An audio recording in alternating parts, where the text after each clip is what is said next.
بسم اللہ الرحمن الرحیم۔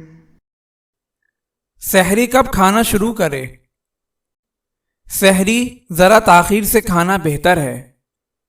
حضرت ابو ہریرہ رضی اللہ تعالی عنہ سے روایت ہے کہ آپ صلی اللہ علیہ وسلم نے فرمایا، نبوت کے 70ویں خیر اور برکت میں سے یہ ہے کہ سحری میں تاخیر کرے اور افطار میں جلدی کرے۔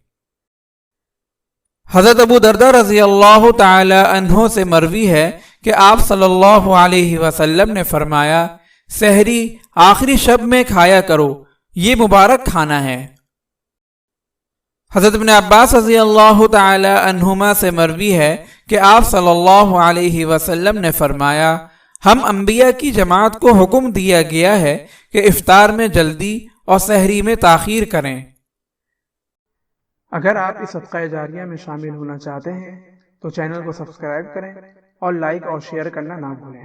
جزاک اللہ خیرا۔